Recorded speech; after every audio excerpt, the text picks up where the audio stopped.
All right. When's the last time you've actually walked up on stage? You're going to start to talk, and then all of a sudden, oh, what am I supposed to say? I can't remember what I'm supposed to say next.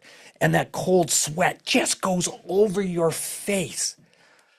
The ghosts come up. You can't see it. You're panicking. But you know what? You just woke up. It was a dream. And you know you have 10 more minutes because you have to study it. Well, guess what? Our next guest, the speech slayer, is going to tell you everything you need to know about speeches, how to slay it, and what happens with the ghost that's inside of us. Creating curiosity by asking better questions. This is Shed Talk. Laura Reid, welcome to Shed Talk. It is such a pleasure to be here. I am really excited and I have no idea where this was going. And I really love that about it. Thank you. Well, you know what was interesting because you'd come on and then all of a sudden I had to ask because we're in Canada, Calgary, and you're in the beautiful metropolis of Big Island, Hawaii, very far. Yeah. And it's crazy there because it's like minus 30 there. You're cold. No, I'm kidding. It's probably very hot there. So believe it or not, we get snow. Like, I just want people to know it's so cool. Like, most people who visit Hawaii, they go to Oahu and you got the palm trees and the white sand beaches and all that. But Big Island, we have most of the world's microclimates here. So, and it's just so it is big. It's the youngest island, which is why it's big. But we're the one that has that active volcano always going off, lots of excitement. And we have snow on Mauna Kea. So this season, like we're moving into fall, winter, we really do have seasons here. And I have an electric blanket for night. It can get down in like the 40s, 40s Fahrenheit. And we get snowstorms and it's amazing. So the air is really thin. So you can really probably do it once. But I had this once in a lifetime experience when I first moved here about 8 years ago. We went up to Mauna Kea during a snowstorm and I got to sled down. It's a dormant volcano. So I got to sled down a volcano on my boogie board and it was really magical. So why would you move to Hawaii of all places that you could Right? live? Like, why Hawaii? I know. Well, I'm from upstate New York. So, I got kind of sick of scraping ice off windshields and everything. Now that's a totally different because you're doing books, you're doing speeches, your talks, and then you're the furthest away from actually doing talks. Like you're in Hawaii. Extremely isolated. You're right. It probably wasn't like the best career move that way.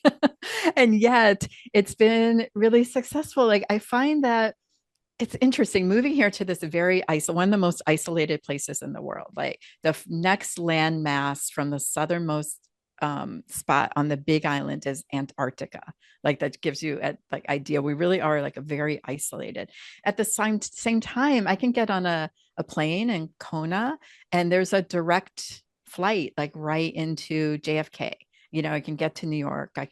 And it just gives me a different sense of the world. It just feels I travel more now than I ever did when I lived in New York, which is crazy. And I'm really lucky. Our family, my stepdaughter works for Hawaiian Airlines. So we get some good discounts on travel, but I also just have a different outlook about it. So I spoke at a conference this past summer in Vancouver, and I travel all over. I do a lot of obviously like internet stuff right on Zoom and virtual talks, but the world is what you make of it that way. It's all just a sense of perspective. And you are so right about that. As I'm going to cough here. Oh yeah, you're so right about living in Hawaii. Are you crazy? All right, so I got to ask you a question. Yeah. The speech slayer. Yes. All right, you came up with that. Why that? I did this whole rebranding. Like my former brand was more sweet, I guess. It was called Storyforth, and I really focused on storytelling with helping people with speaking because that's my real passion. So that was my whole branding. It was like a sun with wings, and it was very pretty. It's all like purple and gold.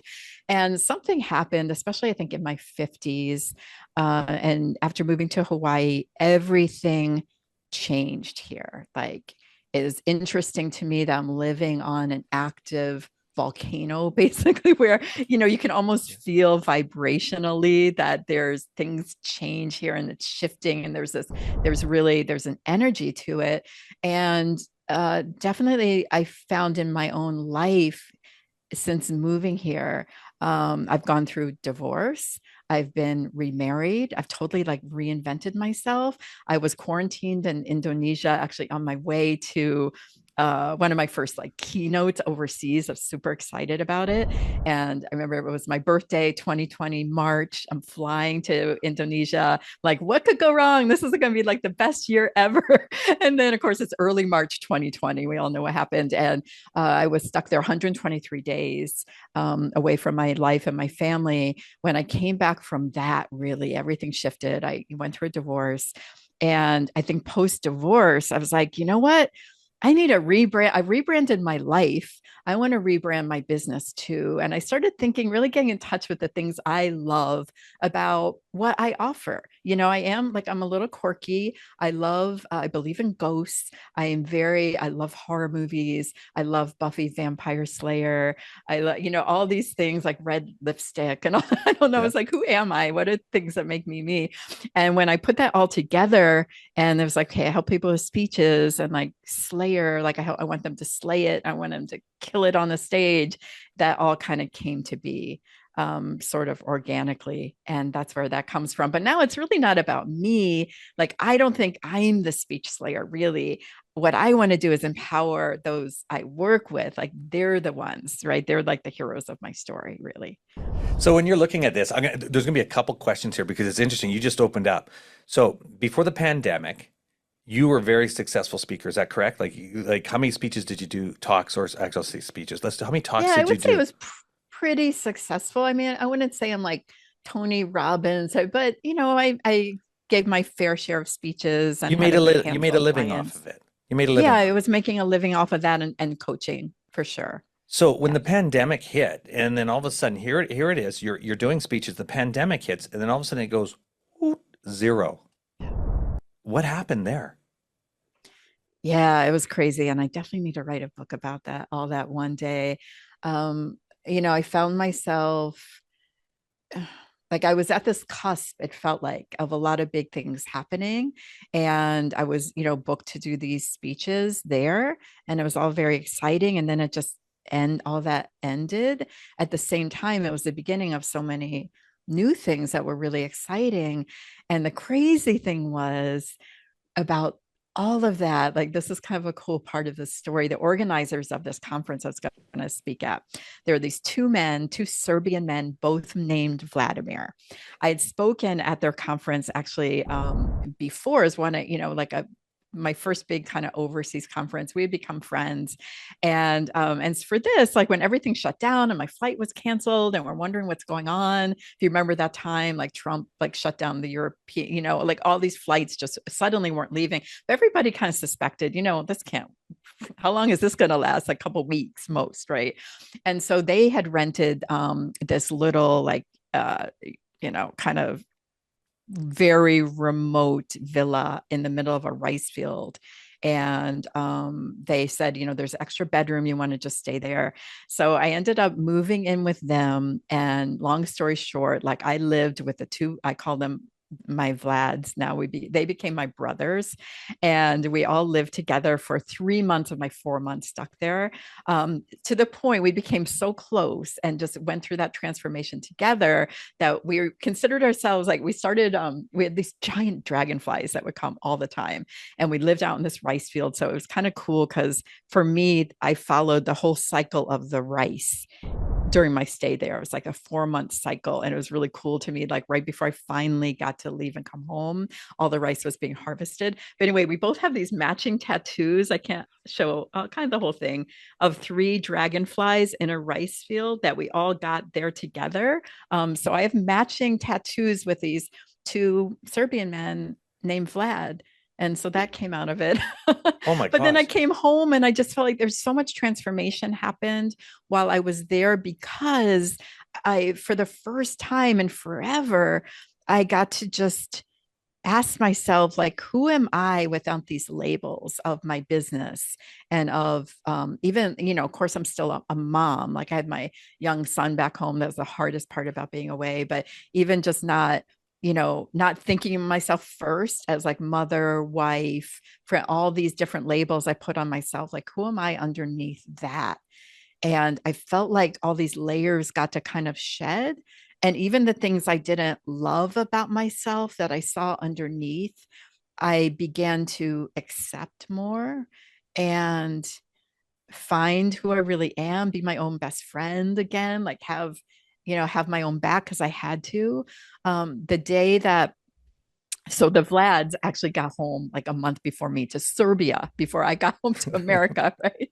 So their flight worked. It was crazy. And so I'll never forget the day I said goodbye to them in this parking lot of this grocery store in Bali and said goodbye and they left. And I've never felt so alone in my life. I was like, I realized they become my family, my support system. Suddenly I was completely on my own. I moved into a smaller place, just for me. I didn't know how long I'd be there. And it was I was very, very much alone. And during that same time, I was, there wasn't a lot else to do. So, I'd lost a lot of weight. I lost like 40 pounds while I was there because I had to walk so far to get like food and that, it was so humid, just sweat, sweat, sweat. So I was like, well, I might as well just get in shape while I'm here. And I'll never forget, I'm doing a sit up and I'd lost all this weight. And so I do a sit up and suddenly it's like something, it was like Alien, the movie Alien, like this bulge just like pops out of my abdomen. I'm like, what the heck is that? What's going on? And it turned out I had this massive hernia that I might have had for a bit, but because like the extra weight, I didn't realize it. And then I got skinny. It was like it just popped out. And so I was really scared during COVID and then being in this other country to go see a doctor. So I just kind of kept it to myself, but I was secretly thinking I'm dying. Like I might die here. I might never see my family. When I finally did get home, it was 4th of July, right? No less. It took me 2 days, like 5 crazy flights to get home. And I'm literally just holding in my guts, like holding in my guts and dragging my luggage to get home. And I'll just never forget, like, just touching down, on Big Island after all that. But I knew it was like the cliche, you can't go home again. I knew I was also this different person. I was this different version of myself. I knew my marriage was over the second I saw my husband, which was really devastating to me. And everything changed from there. Long answer to the speech slayer question, but that's basically Oh no, that's it. no, and it's wonder because I want to go back into this again because I want to back Okay. up a bit now back into that. Is that here you're with the Vads, okay? You're in there. Yeah. You're watching the season of rice go Yeah. by. Now what's interesting because you started to find more Sorry, that might be my book title. I'm going to write that down. The Season of Rice. the season Thank of you. rice. Oh, no problem. Yeah. Okay. Go ahead. And what's really interesting at the beginning of this conversation, you said one thing was about you believe in ghosts. You Mm, believe in this type of power or whatever that is to you. So I want to go into that because here you are yeah. alone meeting these people, and obviously what you see and you're more open-minded, you're internally spiritual, Yeah. okay, what that is to you. How did that feel? Because you would have Mm, seen things, you would have experienced things that you would never felt before, because now you just opened up the Pandora box of you're now the openness to where am I now and who I am. yeah. What was that like? That's where I want to dig down to that part. Absolutely. I mean, I felt very connected for sure with just this spiritual sense, that something was opening up for me. And I think the closest I really felt to that, this is my favorite holiday in the whole world that is celebrated in the whole country and of Indonesia. And it's called Silent Day is the translation of it. And I can't imagine this ever, Yeah. like when I think about it happening in USA, there's like no way. They turn off the internet, right? You're not allowed to use electricity, not allowed to turn on lights. You can't have candlelight. You're not allowed to speak to anyone as like an massive introvert that I am, I kind of love that I don't have to talk to anyone. I have permission. Like, awesome. Don't speak to anybody. It's a day of fasting, and it's the idea is you give humans like we give it all a rest to elevate the sounds of nature, our impact as humans on our environment. All of that is just given a break. And because it was during COVID and they felt like it could use even more of a break, I think it was extended like a day or two. And I will never forget like the feeling of I was sitting up on like the top kind of porch area of our villa in the middle of this rice field. You couldn't get to it by car. Like it was just you walk down these paths to get to where we lived and just overlooks this big field. The sounds of like the crickets, it was explosive. It's like they were rejoicing. They knew like, and it was so incredibly dark and otherwise quiet. And I was sitting there and this firefly like flew in, and it was so magnificent to see it, just like the glow of it, because it was so dark and I could hear it. And I just remember that feeling like that was just this moment in my life I will never forget. It wasn't like seeing a ghost, but it felt like something deeper because it was real and I got to experience it. Like, what am I doing here on this like, this crazy situation? But that I'll never forget that moment. And although I didn't see any ghosts there, I've never felt more connected to something much more like alive, I would say. And that was really a real awakening for me too, that these things exist while we're alive. If we quiet everything else down, quiet all that noise down that we inundate, most of our lives are inundated with every day, that there's like this certain magicalness, something really deep that exists there. So you become calmed with yourself and at one with yourself Yeah, and at peace. Now, absolutely. now you're fast forward. Now you're on the plane. You're getting off Mm, the plane. Your new husband, ex-husband.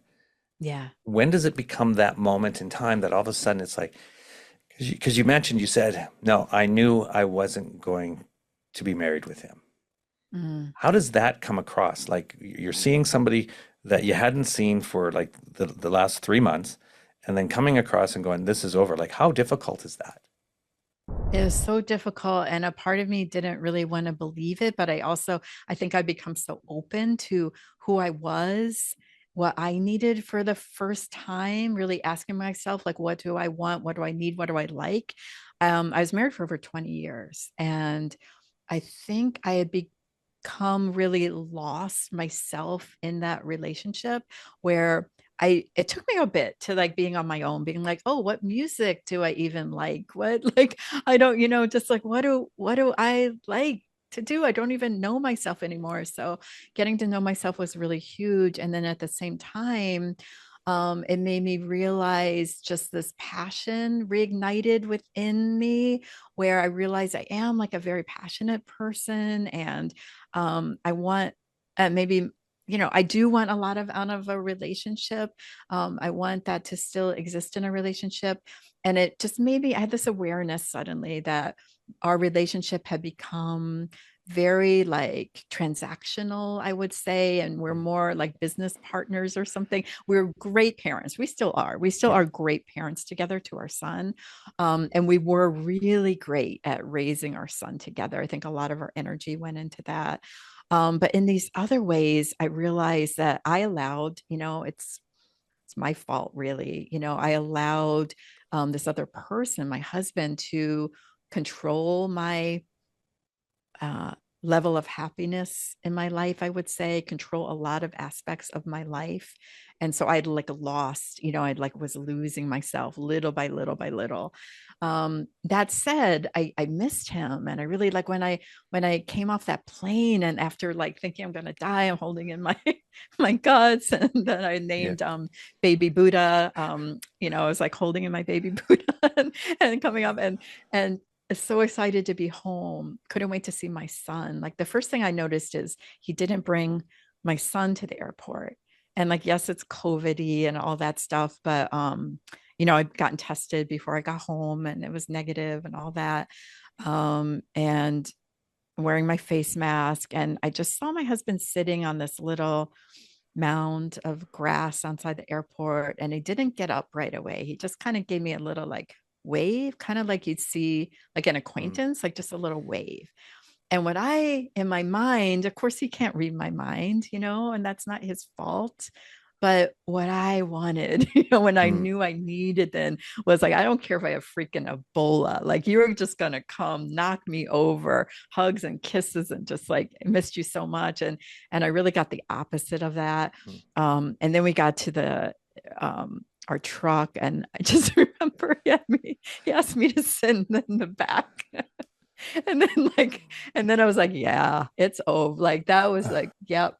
I think it's probably over, but we're gonna play it out. Went through marriage therapy, all the things, tried to make it work, and it just didn't anymore. I was a different person. He had gotten really dark, I would say, during COVID. Like he's the kind of person that was checking the stats every day, seeing how many cases there were on the island, is very paranoid about all that. And I was kind of, not that I wanted to protect myself and everything from it, but I had gotten much lighter, like literally, spiritually, all the Mm. ways coming back home. And wasn't, I would no longer, I think I've done this a lot in my life as a recovering people pleaser. I was no longer going to let anyone drag me down so they can feel better about where they are. I was done with that. Hey, take a minute and smash that subscribe button. And let's get back to the episode. And it's interesting because you just had a 3-month sabbatical, okay? Yeah. That all of a sudden, so you're in the marriage and all of this, because if it didn't happen, and then listening to you here is that you would have went on the same train and nothing would have changed. It would have been complacent. Yes, yes, you loved them. Yes, you're a grew business part. Yes, we drew the kids out together, but there was nothing for change until you Yeah. become that 3-month sabbatical that you became so inter to yourself and spiritual, whatever that is to you, and then Yeah. being introduced to it. Now all of a sudden, life begins because you just started a whole new chapter, a whole new branding, whole new, all of a sudden, you're no longer the people person, pleaser. Yeah. And then Yeah. now it begins. So Yeah. now you've come back. Now you're ready. You've gone to your therapist, or whatever, your marriage counseling. Now Still it's see time. a therapist. Still do Yeah. it. It's just we all, yeah, still do it. Now you're Shout out to ready. my therapist. Oh, good to see you guys again. And so now you're ready. Okay. Now you're ready to say, okay, my life's ready. My son's growing up. I'm ready to make a change for the better. Now I'm going to get new branding. All right. How do you start off now? Because you're a public speaker. You're now in it. Have you done a TED Talk or anything like that? Or I'm getting in on one, hopefully pretty soon, but I have helped others. oh, I'm still like, I know what they need to do. So I've helped others deliver their TED Talks. it is. I'll tell you one thing I have to tell you. I'm going to just cut in Yeah. this one. I just did a TED Talk last week. Oh, It was one of the congratulations. hardest things I've ever had to do in my whole entire life. And I've done a lot of things, but I didn't realize how hard a TED Talk was. And What was the hardest thing about it? well, the hardest thing, sure, you have your script. There's certain, it's Yeah. 12 minutes of whatever that's going to be, whatever Right. you're talking about. Don't sell, don't, Yeah. okay. So that's very, but the hardest part, and it's like my intro, and then you talk about the speech slayer. And this is where you come into play, is that the hardest part of the TED Talk was not necessarily writing the talk, getting it ready. It's actually memorizing the talk word for word. There's no Mm. comfort. What do they call that? The screen that's in there in front of you, a teleprompter Teleprompter, that's telling confidence. confidence Right. screen. There's Yeah. nothing. You can't use it. You have to memorize it. 12 minutes of pure, here you go. Right. And it was the 12 minutes. You had 3 months to learn it. And it's interesting because on a TED Talk, only 1% of 1% actually get accepted to do one. And then you have to Yeah. do it, and you better be on par. And when you Right. talk about the speech layer and you're helping people, how do you feel about helping? Like, how do you get those people molded into that? Now, that's Yeah. the second question to the first one, that Okay. you're getting ready for your TED Talk. Oh my Yeah. gosh, you're gonna have so much fun with it. But it was hard. That was my experience. But it was the greatest experience I ever had, and Oh, I I'm so can't wait glad. to do it. Not do it I'm again. so excited Yeah, it's the for you. badge of honor. Congratulations. Yeah, thank you. That is huge. I mean, it really is huge. And I mean, you brought up a couple things. I think first with, getting back from that sabbatical and that experience. Mm. Here's the thing is we all have access to that inner peace and that inner awareness at any time in our lives. We don't have to be stranded on a desert island or something to find that awakening. And I think that's what I like, a message I love to share with people is that even just blocking out a little bit of time, like you're, like resetting what your day looks like to stop being busy and just like appreciate the creativity and the beauty that can exist in every day, and having access to go deeper, to meditate, to pray, whatever it is to you, to block out some of that noise and start asking yourself, how can I make myself really, my own best friend? Like if you were to list all the people you love, how long would it take to list yourself? Would you even think to list yourself on that list? Right. So I think we all have that opportunity, and that feeds into speaking. Here's my little segue into TED Talk and public speaking, because I think, be an engaging speaker and a speaker that people really are like, oh, like I want to hear what that person has to say. We have to go deeper first. We have to understand, if I had 1 minute, even not even 12 minutes, but what if I just had 1 minute to share with the world any message I want to share? What would I say? What's important to you and your experiences of your life that like you really want to share this message because it's going to change other people's life too, right? So that takes a real self-awareness of who you are, what makes you, how you can differentiate yourself on stage, right? And so I think I always tell my clients, like, this is an inside job. Like, yes, I can give, like, someone comes to me, they're just terrified of public speaking, like I used to be. And there's band-aids, you can Google stuff, you can ask ChatGPT, what are some tips?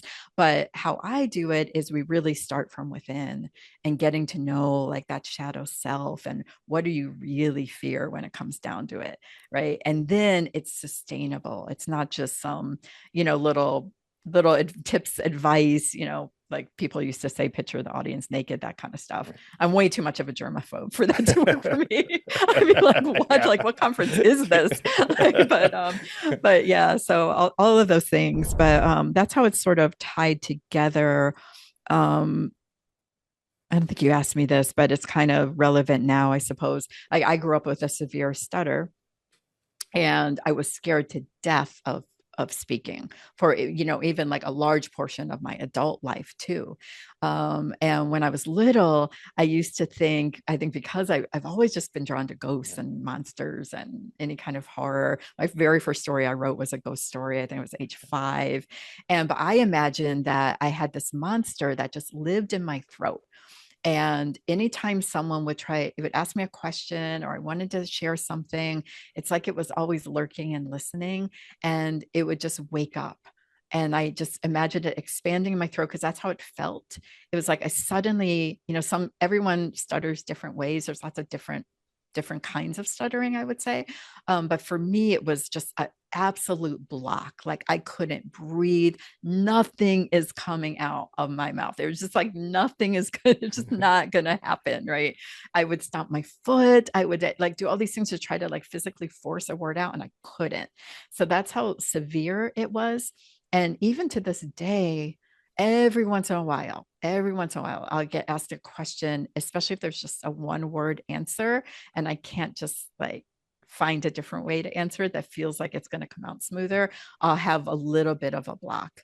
But I've learned to kind of work through it, but that's why I'm so passionate, because for me, we talk about finding our voice as a speaker, doing TED Talks, with writing a book, whatever it is, it's very metaphorical. But for me, it was a very literal journey of being able to speak. And now I will never, ever take it for granted. And I understand that power. And because I was so scared of public speaking for so long, I was just like avoided it like the plague. I know I can help anyone with any kind of fear also get through that, and hopefully like a lot less time than the years it took me. Yeah. So when you did your first speech, okay, now not as a kid, and then you got through this, yes, you got scared, and you talked a little bit here about shadow. Okay, okay. Now you're on your main stage, okay, that you've been first paid for now. Okay, you've done your previous talks and you've done some freebies. Now you're getting paid in a big stage. How nervous were you on the first one? I mean, And this and, isn't like, and when I get into yeah, nerves, so what I want to do yeah, is I want to talk yeah, about, because at the beginning when I introduced you, it's yeah, about that moment in time that you have that bad dream. You're dreaming about, oh my God, I right. can't get the speech out. All of a Yeah, sudden, oh, I don't, if you're a hockey player, you don't have, you're playing hockey, but you have no skates on. yeah. Now, when you're in the public speaking aspect, here you are on stage and you're starting your speech and you can't remember or where it is. So I wanted to bring it back to that moment of going, okay, because now it's Yeah. blocked. What was that like? Yeah, I mean, I've had these two experiences, I would say, because there's like the very first time how I really got into this whole business was finally running towards my fear instead of away from it. And, we talk about signs we get, right? This was like a very literal sign I got walking down the street one day. At that time, I was a teacher, and the interesting thing about stutterers, most stutterers are have a comfort zone of who they can speak to. Sometimes it's animals they can speak to fluently. For me, I could be in front of children and I was really fluid. So that really led me into that career of teaching. But I knew I was holding myself back also. And I happened to be walking down the streets when I lived in upstate New York, near Ithaca, New York, and there was a sign for a storytelling competition. And I just knew with every cell in my body, you must enter that competition. You must get on stage. You must tell your story. And I did. And it was like this out of body experience. That was probably the scariest thing because finally it was actually this like packed room. It was like this really popular, kind of like The Moth, if you follow The Moth on NPR. But, this big competition, Ithaca's a big college town, lots of people. And it was packed. And all my friends were there. And I just remember getting on stage and at first feeling like it was really out of body experience. And I didn't have all the tools I needed at that time. But at the same time, it also felt really exhilarating, like extremely exhilarating to be up there. And I just got hooked. So then fast forward to me, like really diving into how can I, be a more and more and more confident speaker. That first paid gig on a big stage, when I'm like really stepping into that, I am a speaker now. Um, I it's not that I don't feel the nerves, but I've rebranded it as excitement. And I know what to do now. Like you mentioned it being so, memorizing your TED talk. It's like what I recommend doing is you don't memorize, you're internalizing it, right? You know it so well that it becomes a part of you that's also flexible. Like you can go, you look at it more as a storyboard. And I always say to like really know your opening so well. So because once you have that opening, that's really that first 3 seconds, 6 seconds. That's when you really grab your audience. And I can't wait for that moment because I give myself permission now to step out to the stage as I did in that time and stand there firmly. I always tell people like, pretend you're like a tree and it's just, you feel you want to be very physically present in your body. When you're worried about memorizing what's coming next, you're not being present. So you have to give yourself permission to like feel like roots just like pulling you down. You're extremely supported by everything and everyone. And you're standing there, you're just allow yourself to make eye contact with everyone in that audience. You got it. You know that first line. That pause in the beginning, when you're nervous, you tend to just want to talk, get through it, right? But that pause just such a good reset, and the audience too is alerted to, oh, there's like a little bit of tension, suspense, which is works in your favor, and then you start your opening hook, which I always recommend should be like a question or a quote, or you dive into your story, right? You have that down. Never be polite right off the bat. It's just like a tip for all your Yeah. listeners, because one of my pet peeves, because the minute you say, oh, thank you, I'm so happy to be here, blah, blah, blah, blah, blah, it's so boring. And you've broken that tension and suspense. Of course, you can still be polite later, but you want to start right in with that hook. And I get excited about that. So Yeah. I'm not really feeling those nerves in the same way anymore. And that's confidence. Confidence, you can't just tell yourself you're going to be confident. Confidence comes from acts of confidence, repeated acts of running towards those fears, practicing, getting up there on that stage. I do stand up comedy too, which is like extremely terrifying. No way around it. But the more you do it, again, like the better and better you get. And I feel like that's one form of public speaking that you kind of have to just accept you're probably going to suck at it first and you might get heckled, but then you get better. And it's the only way you can learn to get better, right? It's the only way in that particular instance of getting yourself up there in front of people on a stage. Oh, no, that is amazing. All right. So now somebody wants to hire you. How do they find you? The best place to find me is probably my website, which is thespeechslayer.com. Right? Or you can just email me directly, laura@thespeechslayer.com.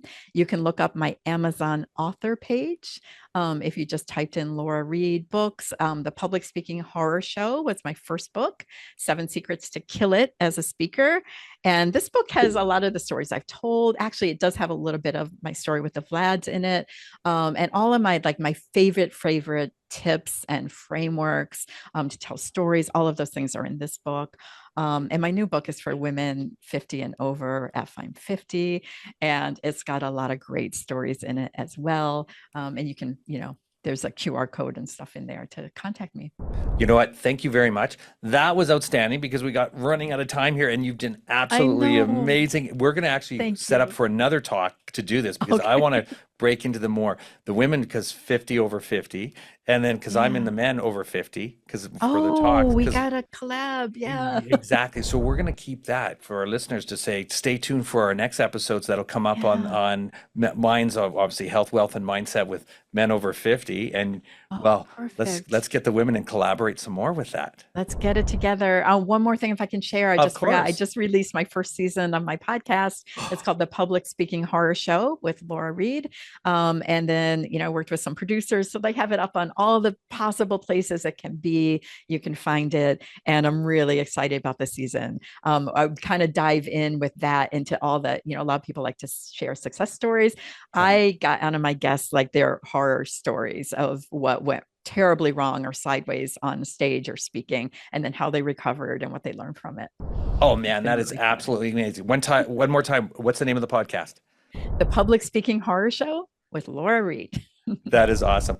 Well, you know what, Laura, thank you very much for coming on Shed Talk. And you know what, we're going to be getting better. Like, share, slam that button. Everybody follow Laura, see where we're at. And hey, have a great Halloween. No, I will. My favorite. Yes. Thank you for having me on. I appreciate it. Thank you. Now you know. Shed Talk.